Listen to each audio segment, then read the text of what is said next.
Sa ngalan ng Ama, at ng Anak, at ng Espiritu Santo. Amen. Mapagmahal na Diyos, sa pagpapatuloy ng panalangin ito, inilalapit ko sa iyo hindi lamang ang aking katawan, kundi pati ang aking puso at isipan. Sapagkat alam kong ang sakit ay hindi lamang nananahan sa laman, kundi pumapasok din sa damdamin at kaisipan. Ikaw ang Diyos na nakakaunawa sa bigat na hindi nakikita ng mata. Panginoon, alam mo ang mga sandaling ako'y napanghihinaan ng loob. May mga oras na tila mas mabigat ang takot kaysa sa mismong sakit. Takot sa bukas, takot sa resulta, takot na baka hindi na ako bumalik sa dati. Sa mga sandaling ito, hinihiling ko ang iyong yakap, isang yakap na nagbibigay ng katiyakan na ako'y hindi nag-iisa. O Diyos, patahimikin mo ang aking isipan na puno ng tanong at pag-aalala. May mga gabi na ako'y hindi makatulog dahil sa pag-iisip ng paano kung at ano ang mangyayari. Palitan mo ang mga tanong na ito ng iyong kapayapaan. Turuan mo akong ipahinga ang aking isip sa iyo. Panginoon, pagalingin mo ang aking damdamin na sugatan sa pagkakasakit. May lungkot dahil sa mga tanong at mga bagay na hindi ko na magagawa. May pagkadismaya sa aking sariling katawan at may panghihinayang sa mga panahong tila nasayang. Sa gitna ng lahat ng ito, ipaalala mo sa akin na ang aking halaga ay hindi nasusukat sa aking kakayahan, kundi sa iyong pagmamahal. Ama, alisin mo ang bigat ng pagkakasala na minsan ay sumisiksik sa aking puso. Kung minsan ay iniisip kong ako ang may kasalanan kung bakit ako nagkasakit, sa aking mga desisyon, sa aking pagod o sa aking kapabayaan. Palayain mo ako sa mga isipang ito. Ipaalala mo sa akin na ang sakit ay hindi parusa at ang iyong pag-ibig ay hindi kailanman nababawasan. Panginoon, tulungan mo akong harapin ang mga araw na mabigat ang damdamin. May mga araw na tila ayaw kong bumangon. May mga sandaling ako'y napapagod maging matapang. Sa mga oras na iyon, maging lakas ka sa aking kahinaan. Kapag wala na akong lakas na manalangin, ikaw na ang magdasal para sa akin. O Diyos, pagalingin mo ang aking isipan mula sa pagod at pagkabalisa. Ilayo mo ako sa sobrang pag-iisip at negatibong haka-haka. Bigyan mo ako ng malinaw na pag-iisip, ng kapanatagan at ng pag-asang hindi madaling matinag. Panginoon, ipaalala mo sa akin na ang aking damdamin ay ligtas sa iyo. Maaari akong umiyak, maaari akong magreklamo, maaari akong magtanong, at hindi mo ako huhusgahan. Ikaw ang Diyos na nakikinig kahit sa mga panalangin walang salita.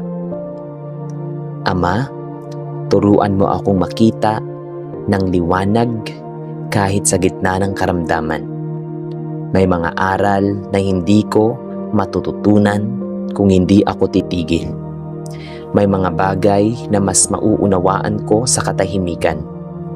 Ngunit huwag mo akong hayaang malunod sa sakit.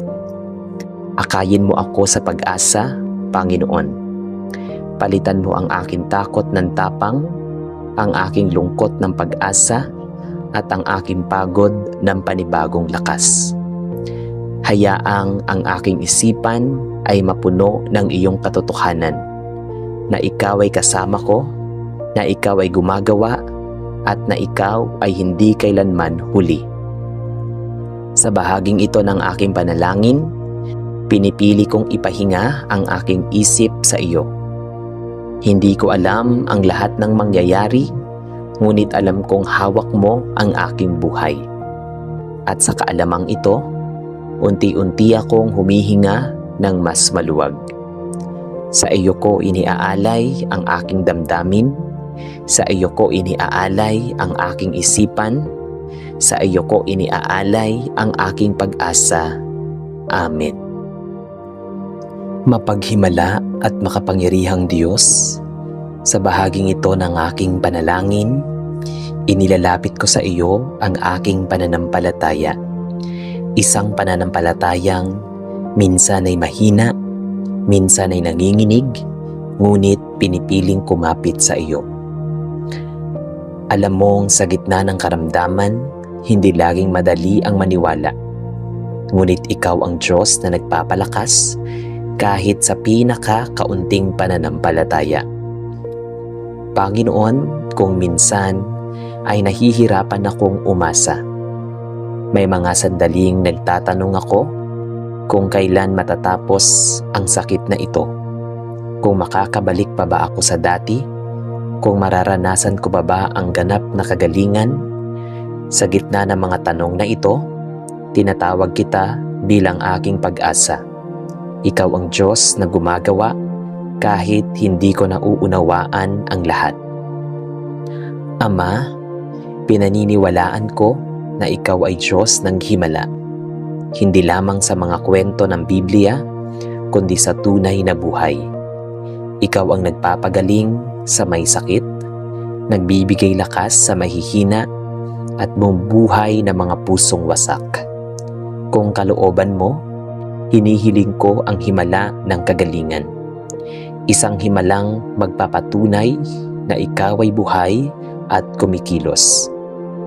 Ngunit Panginoon, higit pa sa himala, hinihiling ko ang pusong marunong magtiwala. Turuan mo akong maniwala kahit wala pang sagot. Umasa kahit may sakit pa, at magpasalamat kahit hindi pa malinaw ang bukas. Palakasin mo ang aking loob na magtiwala sa iyong oras at pamamaraan. Panginoon, may mga araw na ang aking pananampalataya ay tila nauubos. May mga sandaling ako'y nadidismaya, napapagod maghintay, at nahihirapang maniwala. Sa mga sandaling ito, hawakan mo ako. Maging sandigan ka ng aking pananampalataya kapag ako'y mahina. O Diyos, tulungan mo akong makita na kahit sa gitna ng karamdaman, ikaw ay gumagawa ng mas malalim na himala. Ang pagbabago ng puso, ang pagpapatibay ng pananampalataya, at ang paglalapit ng aking buhay sa iyo. Huwag mo akong hayaang mas tumingin sa sakit kaysa sa iyong kapangyarihan. Panginoon, isinusuko ko sa iyo ang aking takot sa resulta.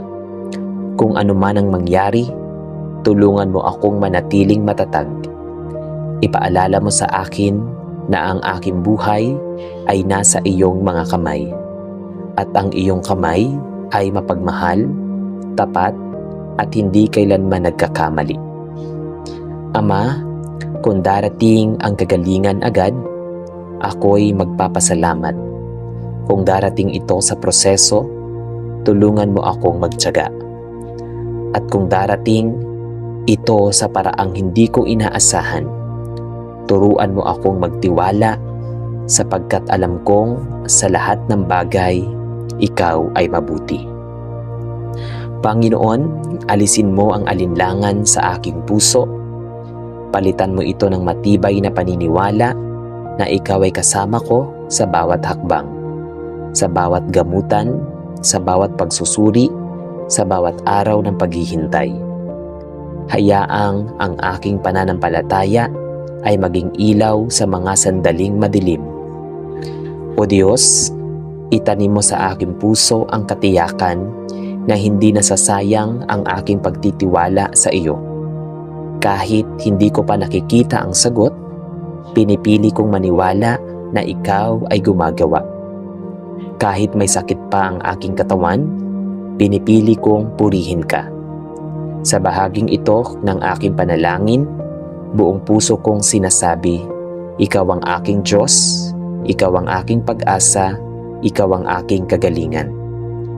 Sa iyo ko ipinauubaya ang aking buhay, ang aking kalusugan, at ang aking kinabukasan. At sa pagtitiwalang ito, ako'y nagpapahinga. Amen. Dalangin ko po ito sa tanging pangalan ni Hesukristo na aking Diyos at tagapagligtas. Amen. Sa ngalan ng Ama at ng Anak at ng Espiritu Santo. Amen.